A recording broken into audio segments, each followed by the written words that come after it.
ہم جنگ نہیں امن چاہتے ہیں، اگر جنگ مسلط کی گئی تو دشمن ہمیں ہمیشہ تیار پائے گا۔ وزیر اعظم شہباز شریف کہتے ہیں کہ آپریشن میں کامیابی سپہ سالار جنرل سید عاصم منیر کی مرہون منت ہے۔ رافیل جہازوں کا حشر دیکھ کر بھارتی افواج میدان چھوڑ کر بھاگ گئے۔ دشمن ملک کو افواج پاکستان نے وہ سبق سکھایا جو وہ قیامت تک یاد رکھے گا۔ پوری قوم پاک فوج کے ساتھ سیسا پلائی ہوئی دیوار کی طرح شانہ بشانہ کھڑی تھی اور کھڑی ہے۔ بہادر افواج کے درمیان مربوط تعاون تاریخ کا سنہری باب ہے۔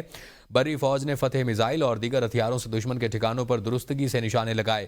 فضائیہ کی شاہینوں نے جدید ٹیکنالوجی سے دشمن کو سبق سکھایا۔ دشمن یہ سبق ہمیشہ یاد رکھے گا۔ آپ کو بتائیں کہ وزیر اعظم شہباز شریف نے کراچی میں پاکستان نیوی ڈاک یارڈ کا دورہ کیا ہے۔ انہوں نے آپریشن بنیان و مرصوص میں پاک بحریہ کے اہم کردار کو سراہا۔ دورے کے دوران وزیر اعظم نے type 05A class destroyer PNS تیمور پر سوار ہو کر پاک بحریہ کی حکمت عملی اور آپریشنز سے متعلق بریفنگ لی۔ وزیر اعظم نے نیوی کے افسران اور سیلرز سے ملاقات کی اور ان کی پیشہ ورانہ مہارت اور جنگی تیاری کو سراہا۔ انہوں نے سمندری راستوں کے تحفظ اور قومی بحری خود مختاری کی حفاظت میں نیوی کے کردار کو قابل تحسین قرار دیا۔ وزیر اعظم نے قوم کے مکمل اعتماد کا اعادہ کیا اور کہا کہ پاکستان بحریہ ہر چیلنج سے نمٹنے کی بھرپور صلاحیت رکھتی ہے۔ ڈاک یارڈ پہنچنے پر chief of naval staff admiral Naveed Ashraf نے ان کا استقبال کیا۔ Army chief general Syed Asim Munir اور air chief marshal Zaheer Ahmed Babar Sidhu وزیر اعظم کے ہمراہ تھے۔ پاک بحریہ کی فوجی تیاریاں دیکھ کر دشمن کو حملے کی جرت نہیں ہوئی۔ کراچی شہر، بندرگاہ اور ہماری تجارت سب محفوظ رہے۔ وزیر اعظم کا دورہ کراچی پاک بحریہ جوانوں اور افسران سے خطاب کرتے ہوئے کہا کہ پاک نیوی 1965 کی طرح دوارکا کی تاریخ دہرانے کے لیے تیار تھی۔ ہماری افواج کی مکمل تیاری کی وجہ سے دشمن ہمارا بال بھی بیکا نہ کر سکا اور پاک بحریہ نے بندرگاہوں اور تجارتی راستوں کا بھرپور تحفظ کیا۔ ہمارے نڈر سپوتوں نے وطن عزیز کا دفاع ناقابل تسخیر بنا دیا۔ افواج پاکستان نے قوم کا سر فخر سے بلند کر دیا۔ جوانوں کے جذبے اور ایمانی قوت نے عزم مزید مضبوط کر دیا۔ دشمن کی نقل و حرکت کو دیکھ کر بحری افواج نے ہتھیار بہترین پوزیشن پر نصب کیے تھے اور بھارت کا بحری بیڑا وکرانت ایسا بھاگا کہ پلٹنے کا نام نہ لیا۔ 1965 میں جو دوارکا کا جو مارکا ہوا تھا، وہاں پر جو آپ نے دشمن کو سبق سکھایا تھا، اسی تیاری کے ساتھ آپ اس مرتبہ بھی تیار تھے۔ کراچی پورٹ قاسم، کراچی شہر اور تمام ہماری جو یہاں پر تجارتی بحری ٹریفک ہے، اس کا کوئی بال بیکا نہیں کر سکا۔ یہ وہ تاریخ کا قابل فخر یہ واقعہ ہے جس نے پاکستان کو پہلے بھی اور آئندہ کے لیے بھی ناقابل تسخیر بنا دیا ہے۔ ہماری بحریہ مکمل طور پر تیار تھی، بحری ہتھیار مقررہ پوزیشن پر نصب کر دیے گئے تھے اور ہماری بحریہ ایک مرتبہ پھر دوارکا کی یادیں تازہ کرنے کے لیے تیار تھی۔ بھارت کا فخریہ aircraft carrier Vikrant 400 nautical mile سے قریب آنے کی جرت نہ کر سکا۔ رافیل جہازوں کا حشر دیکھ کر ان کا نام نہاد وکرانت میدان جنگ سے یوں بھاگا کہ پلٹنے کا نام تک نہ لیا۔ ڈونلڈ ٹرمپ نے مسئلہ کشمیر پر ثالثی کی پیشکش کی ہے۔ وزیر اعظم شہباز شریف نے کہا کہ مشکل وقت میں ساتھ دینے پر دوست ممالک کا شکریہ ادا کرتا ہوں۔ امریکی صدر ڈونلڈ ٹرمپ کا بھی شکریہ ادا کرتے ہیں۔ دوست ممالک نے پاکستان کا حوصلہ بڑھایا اور بھرپور ساتھ دیا۔ اپنے دیرینہ دوست چین کا شکریہ ادا کرتے ہیں۔ چین نے ہر برے وقت میں ہمارا ساتھ دیا۔ ترک صدر، سعودی ولی عہد، صدر UAE، امیر قطر، آذربائیجان کے صدر کا شکریہ ادا کرتے ہیں۔ سیکیورٹی فورسز کی خیبر پختونخوا کے مختلف علاقوں میں کارروائی۔ ISPR کے مطابق فائرنگ کے تبادلے میں بھارتی حمایت یافتہ 9 خارجی ہلاک۔ لکی مروت میں خفیہ اطلاع پر سیکیورٹی فورسز کا آپریشن، 5 خارجی ہلاک۔ بنو میں سیکیورٹی فورسز کی دوسری کارروائی میں 2 خارجی مارے گئے۔ شمالی وزیرستان کے علاقے میر علی میں دہشت گردوں کا فورسز کے قافلے پر حملہ۔ سیکیورٹی فورسز کا میر علی میں مؤثر جواب کارروائی میں 2 خوارج ہلاک۔ میر علی مقابلے میں 2 جوان فرحان علی توری اور صابر آفریدی شہید۔ ISPR کے مطابق پاک فوج کا علاقے میں سرچ اور کلیئرنس آپریشن، دہشت گردوں کا مکمل صفایا کیا جائے گا۔ ایئرپورٹ سیکیورٹی فورس نے نیو اسلام آباد ایئرپورٹ پر کروڑوں روپے مالیت کی آئس دبئی اسمگل کرنے کی کوشش ناکام بنا دی۔ اسلام آباد ایئرپورٹ سے 4 کلو سے زائد آئس اسمگل کرنے کی کوشش کرنے والا ملزم سیکیورٹی فورسز نے گرفتار کر لیا۔ ملزم موٹر سائیکل کے انجن میں آئس ڈبا کر اسمگل کرنے کی کوشش کر رہا تھا۔ چیئرمین CDA محمد علی رندھاوا کا Jinnah square Murree road underpass منصوبے کا اچانک دورہ، member engineering C D A project director نے چیئرمین سی ڈی اے کو منصوبے کی اب تک کی تعمیراتی سرگرمیوں کے بارے میں تفصیلات سے آگاہ کیا۔ مجموعی طور پر جناح اسکوائر مری روڈ انڈر پاس منصوبہ اب تک تقریباً 91% سے زائد تعمیراتی کام مکمل کیا جا چکا ہے۔ منصوبے میں شامل انڈر پاس کی فنشنگ اور اسفالٹ کے کام کا آغاز کیا جا چکا ہے۔ جناح اسکوائر انڈر پاس کی بیوٹیفیکیشن کے لیے ہارٹی کلچر سمیت لائٹ پولز اور سائن بورڈ کی تنصیب کا آغاز کر دیا گیا ہے۔ منصوبے کے ڈرینیج سسٹم، روڈ ورک کے ساتھ سلپ سڑکوں پر بھی اسفالٹ کا کام بھی تیزی سے جاری ہے۔ چیئرمین سی ڈی اے کا کہنا تھا کہ تعمیراتی کاموں کے اعلیٰ معیار اور کوالٹی پر کوئی کمپرومائز نہ کیا جائے۔ چیئرمین سی ڈی اے نے منصوبے کے اطراف دیدہ زیب لینڈسکیپنگ اور ماحول دوست پودے اور درخت لگانے کی ہدایت کی۔ ٹرمپ کی جانب سے سیز فائر کا دعویٰ بھارت کی پریشانی کا باعث بن گیا۔ بار بار تردید۔ بھارتی خارجہ سیکرٹری وکرم مسری کی پارلیمانی کمیٹی کو بریفنگ، کہا پاک بھارت فائر بندی قطعی طور پر دو طرفہ تھی۔ ٹرمپ کا کوئی کردار نہیں، نہ ہی بھارت نے اور نہ ہی پاکستان نے کسی ایٹمی حملے کا اشارہ دیا۔ ٹرمپ نے ہم سے بیچ میں آنے کی اجازت نہیں لی، وہ خود ہی سٹیج پر آنا چاہتے تھے اور وہ آ گئے۔ پاکستان اور بھارت کے درمیان تنازع روایتی جنگ کے دائرے میں رہا۔ اسلام آباد سے کسی ایٹمی دھمکی یا اشارے کے کوئی شواہد نہیں ملے۔ بھارت کا ایک بار پھر طیارہ گرنے کی تصدیق سے گریز، اور پارلیمانی کمیٹی کو بریفنگ میں سیکرٹری خارجہ نے کہا کہ نیشنل سیکیورٹی کی وجہ سے طیارے گرنے پر بات نہیں کر سکتے۔ صدر ٹرمپ کم از کم 7 مرتبہ پاک بھارت سیز فائر کرانے کا دعویٰ کر چکے ہیں۔ شاہین میزائل کے استعمال کا بھارتی دعویٰ بے بنیاد اور جھوٹ پر مبنی ہے۔ دفتر خارجہ بھارتی میڈیا کی جھوٹی خبروں پر شدید رد عمل کا اظہار۔ بیان میں کہا گیا کہ بھارتی افواج نے جعلی ویڈیو جاری کر کے پروپیگنڈا کیا، بعد ازاں ویڈیو ڈیلیٹ کر دی۔ پاکستان کی جانب سے استعمال ہونے والے ہتھیاروں کی تفصیل 12 مئی کی ISPR پریس ریلیز میں واضح طور پر موجود ہے۔ فتح 1 اور فتح 2 میزائل، جدید ڈرونز اور طویل فاصلے کی توپیں استعمال ہوئیں۔ مقبوضہ کشمیر میں نشانہ بننے والے مقامات کی تفصیلات بھی منظر عام پر لائی جا چکی ہیں۔ بھارتی میڈیا نے بغیر تصدیق جھوٹا بیانیہ پھیلایا جس سے علاقائی سلامتی کو خطرہ لاحق ہو سکتا ہے۔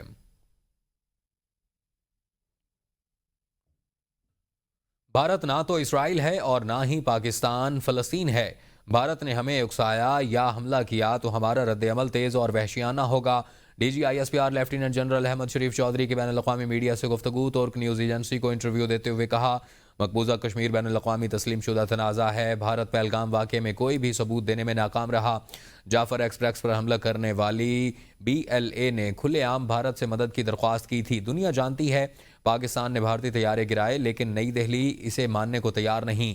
D G ISPR lieutenant general Ahmed Sharif Chaudhry نے امریکی اخبار کو انٹرویو دیتے ہوئے کہا ہاٹ لائن کھلی ہوئی ہے۔ پاکستان اور بھارت کے سینئر افسران ہاٹ لائن پر بات کرتے رہتے ہیں۔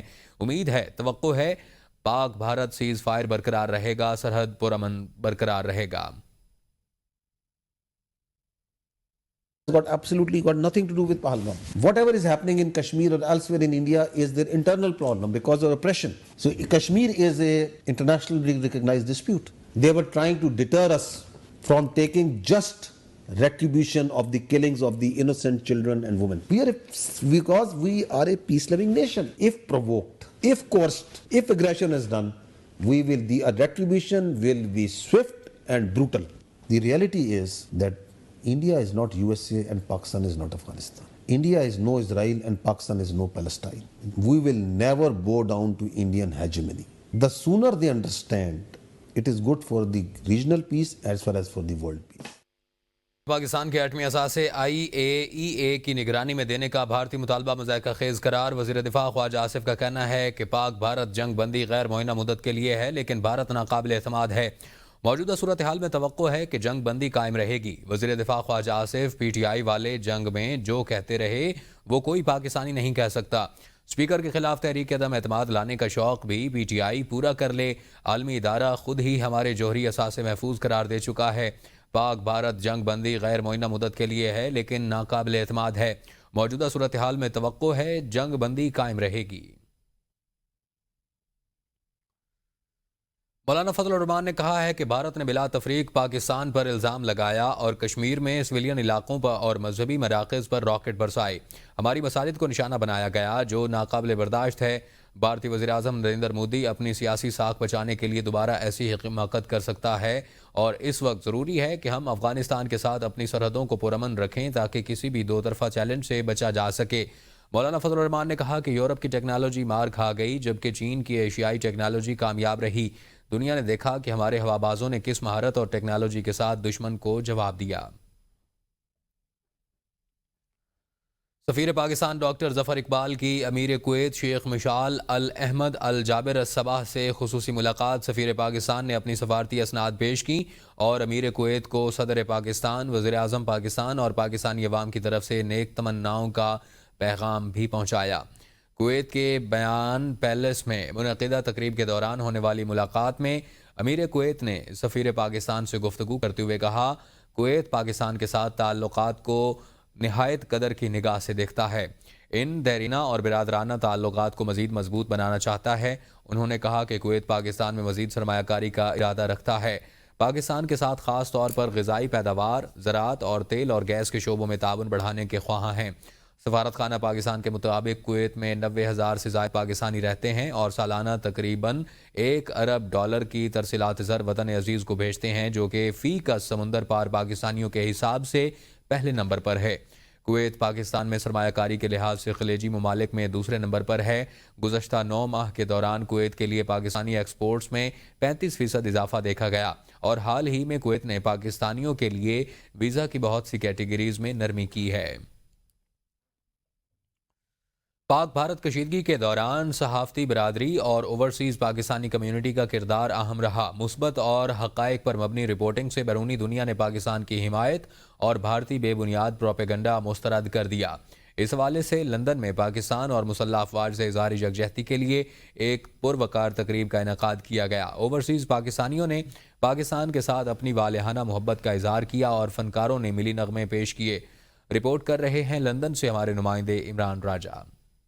مشرقی لندن میں پاکستانی صحافتی برادری نے اپنی مسلح افواج کی بے مثال کارکردگی اور حق و باطل کے مارکے میں بھارت کی تاریخی شکست پر اللہ کے بزرگ و برتر شکریہ ادا کرتے ہوئے ایک پروقار تقریب کا انعقاد کیا، جس میں PFUJ کے صدر افضل بٹ، نیشنل پریس کلب اسلام آباد کی سیکرٹری نیر علی، چیئرمین اوورسیز پاکستان فاؤنڈیشن سید قمر رضا، سینئر صحافی فرید قریشی اور اسد ملک سمیت مختلف سیاسی اور سماجی تنظیموں کے نمائندوں اور پاکستانی کمیونٹی کی بڑی تعداد نے شرکت کی۔ صدر PFUJ افضل بٹ نے کہا کہ اوورسیز پاکستانیوں نے مشکل وقت میں ہمیشہ اپنے ملک کی خدمت کی اور اپنی افواج کے ساتھ کھڑے ہوئے۔ آج پوری قوم کا سر فخر سے بلند ہے۔ ہم سمجھتے ہیں اس وقت یہ ٹائم ہے کہ واروں سے چیزیں حل نہیں ہوتی۔ انڈیا کو اور مودی سرکار کو پتہ چل چکا ہوگا کہ پاکستان بہت مضبوط ملک ہے اور پاکستان کی فوج بہت مضبوط ہے، اس لیے اب اس کو ٹیبل پہ بیٹھنا چاہیے۔ دیکھیں، آج Pakistan press club London chapter کی جانب سے جو پاکستان کی عظیم الشان فتح ہے اس کی خوشی منانے کے لیے، اس کا جشن منانے کے لیے یہاں پر لنڈن میں ایلفرڈ میں تقریب کا انعقاد کیا گیا، اور میرا خیال ہے کہ یہ اس بات کی مظہر ہے کہ جب کوئی کرائسس کا دور ہوتا ہے تو اس وقت جو ہے وہ تمام پارٹیز سے بالا تر ہو کے، قومیتوں سے بالا تر ہو کے، زبانوں سے بالا تر ہو کے جب پاکستانی قوم یکجا ہوتی ہے تو وہ ایسے ہی جواب دیتی ہے۔ اوورسیز پاکستانی فاؤنڈیشن کے چیئرمین سید قمر رضا نے کہا کہ پاکستانی قوم یکجا ہے اور تاریخی کامیابی پر اللہ کا شکر ادا کرتی ہے۔ سید قمر رضا نے کہا کہ دنیا کی رائے پاکستان کے حوالے سے بدل گئی ہے، پاکستان کا دفاع مضبوط ہاتھوں میں ہے۔ انہوں نے مزید کہا کہ ملک خوشحالی اور ترقی کے لیے سب کو اپنا کردار ادا کرنا چاہیے۔ ہمیں سب کو مل کر پاکستان کی خوشحالی، پاکستان کی بہتری اور پاکستان کی معیشت کے لیے کام کرنا چاہیے۔ اور میں ایک ہی بات سمجھتا ہوں، اگر پہلے ہم 8 گھنٹے کام کر رہے تھے تو ہمیں اب 12 گھنٹے کام کرنا چاہیے اور پاکستان کی معیشت کو بہتر سے بہتر کرنا چاہیے تاکہ ہم ایک زندہ قوم کی طرح سر اٹھا کر دنیا میں بیٹھیں اور دنیا سے ملیں۔ ہم آج بہت خوش ہیں، فخر محسوس کر رہے ہیں اور اپنی پاک افواج کے ساتھ کھڑے ہیں۔ وطن سے دور ہیں لیکن ہماری دل کی دھڑکنیں اور ہماری آوازیں اپنے وطن، ہم وطنوں کے ساتھ اور پاک فوج کے ساتھ ہیں۔ پیپلز پارٹی برطانیہ کے صدر محسن باری نے پاک افواج کو خراج تحسین پیش کرتے ہوئے کہا کہ بہترین حکمت عملی سے ہماری افواج نے دشمن کے عزائم کو خاک میں ملایا۔ انہوں نے کہا کہ آج ہم علاقائی اور سیاسی وابستگی سے بالا تر ہو کر پاکستان کے لیے اکٹھے ہیں۔ کمیونٹی کا کہنا تھا کہ ہم سیاسی وابستگی سے بالا تر ہو کر پاکستان کی بقا اور سلامتی کے لیے یکجا ہیں اور اپنی بہادر افواج کو سپورٹ کرتے اور ان کے شانہ بشانہ کھڑے ہیں۔ آج پوری کی پوری قوم اپنے فورسز پہ، اسپیشلی آرمی چیف پہ فخر محسوس کرتی ہے کہ انہوں نے وطن عزیز کے تحفظ کے لیے اپنی جانوں کے نذرانے پیش کیے اور اس میں انڈیا کو اس سلسلے میں سوچنا چاہیے کہ جو جنگ ہے یہ مسائل کا حل نہیں ہے. اس عظیم فتح پر میں اوورسیز پاکستانیوں کے اس پلیٹ فارم سے پاکستان کی مسلح افواج کو، پاکستان کے میڈیا کو، پاکستان کے عوام کو، پاکستان کی حکومت کو مبارکباد پیش کرتا ہوں. عمران راجہ، ABN نیوز، ایسٹ لندن. دنیا بھر میں مارکہ حق کے حوالے سے تقریبات جاری. اس سلسلے میں معروف سیاسی اور سماجی اور PTI کے سینئر رہنما چودھری عرفان لہڑی کی جانب سے اپنی رہائش گاہ کنگز ہیتھ میں تقریب کا انعقاد کیا گیا، جس میں پاکستانیوں نے شرکت کر کے مسلح افواج کو خراج تحسین پیش کیا. برمنگھم سے ناصر محمود کی رپورٹ. پاکستان کی مسلح افواج نے بھارتی جارحیت کا منہ توڑ جواب دیا ہے. تارکین وطن ملک کی نظریاتی سرحدوں کے محافظ ہیں. برمنگھم میں معروف سیاسی و سماجی شخصیت چودھری محمد عرفان لہڑی کے رہائش گاہ پر منعقدہ یوم تشکر اور مارکہ حق کے حوالے سے ایک اہم تقریب کے شرکاء نے حالیہ پاک بھارت جنگ اور امریکی مداخلت کے بعد سیز فائر پر اپنے تحفظات کا اظہار کرتے ہوئے کہا کہ قوم کو اس نازک موڑ پر ذمہ داری کا ثبوت دیتے ہوئے مسئلہ کشمیر کے حوالے سے سنجیدگی کا مظاہرہ کرنا ہوگا. ان کا کہنا تھا کہ پاکستان اور بھارت کشمیر پر 3 جنگیں لڑ چکے ہیں. جنوبی ایشیا اور عالمی امن کے قیام کے لیے مسئلہ کشمیر کا حل ناگزیر ہو چکا ہے. یہ دونوں ایٹمی قوتیں ہیں. اگر خدا نخواستہ ایٹمی قوت کسی بھی طرف سے یہ ایٹمی حملہ ہوتا ہے تو لاکھوں جانوں کا جو ہے یہ ضائع ہوں گی اور اس کے اثرات پوری دنیا میں مسرت ہوں گے. لہذا میں یہ سمجھتا ہوں کہ کشمیر کے مسئلے کو فی الفور حل کیا جائے. اس موقع پر پاکستان تحریک انصاف کے رہنما خواجہ انعام الحق نامی، چودھری آفتاب حمید، چودھری ظہور سرور، رؤف مغل اور دیگر نے پاک فضائیہ کے بہادر شہینوں کو زبردست خراج تحسین پیش کیا. آج ہم نے یوم تشکر کے طور پر فضائیہ اور پاک آرمی فوج نے جو بھی کیا ہے یوم تشکر کے طور پر منایا ہے اور دل کی اتھاہ گہرائیوں سے ہر پاکستانی نے، ہر اوورسیز کشمیریوں کا انہوں نے، پوری پاک آرمی نے ہمارا سر فخر سے بلند کر دیا ہے. افواج پاکستان نے اور جو بالخصوص جو ایئر فورس ہے انہوں نے جس طرح پاکستان کو بچایا اور دشمن کو منہ توڑ جواب دیا، اس کے لیے ان کو بھی خراج تحسین اور ہم شکر گزار ہیں رب تعالیٰ کی ذات کے کہ اس نے اس قوم کو سرخرو کیا. ہمیں یقین ہے کہ وہ پاکستان کے لیے، پاکستان کی سالمت کے لیے فوج اپنی قربانی سے دریغ نہیں کرے گی. پاک فضائیہ کا جو کردار تھا ہم ان کی عظمت کو سلام پیش کرتے ہیں اور پاکستان فوج، پاک آرمی، پاک فوج زندہ باد، پاک فضائیہ زندہ باد، پاکستان زندہ باد، آزاد کشمیر زندہ باد. تقریب کے شرکاء نے پاکستانی فوج کو خراج تحسین پیش کیا اور پاکستانی فوج کے شانہ بشانہ کھڑے رہنے کے عزم کا اعادہ کیا. ناصر محمود، ABN نیوز، برمنگھم. یونان میں بھی پاکستان کے سفارت خانے میں یوم تشکر کی مناسبت سے قومی پرچم کشائی کی ایک پروقار تقریب منعقد ہوئی. سفیر پاکستان عامر آفتاب قریشی اور سفارتی عملے نے شرکت کی، جہاں پرچم کو فخر اور احترام کے ساتھ لہرایا گیا. تقریب کا آغاز قومی ترانے سے ہوا، جس کے بعد سفیر پاکستان نے ملکی ترقی، سلامتی اور قوم کے جذبے پر روشنی ڈالی. شرکاء نے وطن کی سلامتی کے لیے دعا کی اور پاکستان کی یکجہتی اور استحکام کی اہمیت پر زور دیا. پاکستانی سفیر عامر آفتاب قریشی نے اپنی تقریر میں ملکی ترقی، اتحاد اور قربانیوں کی اہمیت پر زور دیا. انہوں نے کہا کہ ہمارا پرچم ہمیں یاد دلاتا ہے کہ ہماری طاقت ہمارے حوصلے اور محبت وطن میں ہے، اور یہ پرچم ہمارے عزم کا مظہر ہے جو ہر دور میں ہمیں فتح کی راہ دکھاتا ہے. سویڈن کے شہر سٹاک ہوم میں استحکام Pakistan overseas forum Sweden chapter نے یوم یکجہتی اور یوم تشکر پاکستان کا شاندار انعقاد کیا. تقریب میں پاکستانی کمیونٹی نے بھرپور جوش و خروش کا مظاہرہ کیا اور وطن عزیز سے اپنی گہری محبت کا اظہار کیا.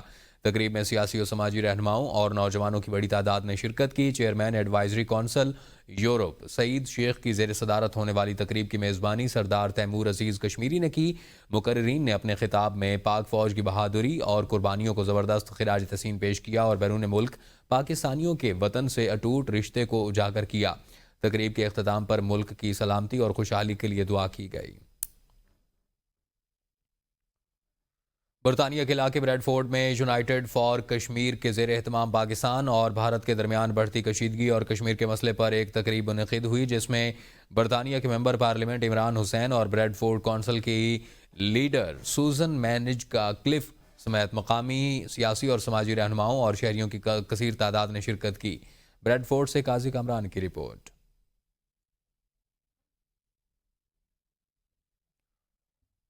آپ کو بتائیں کہ برطانیہ کے ممبر پارلیمنٹ عمران حسین کی جانب سے تقریب کا انعقاد کیا گیا اور یونائٹڈ فار کشمیر کے عنوان سے اس سیمینار میں مسلح افواج سے بھرپور اظہار یکجہتی کیا گیا اور کشمیر کے زیر اہتمام کشمیر کے مسئلے پر ایک تقریب منعقد کی گئی جس میں کشمیر کے مسائل کو اجاگر کیا گیا۔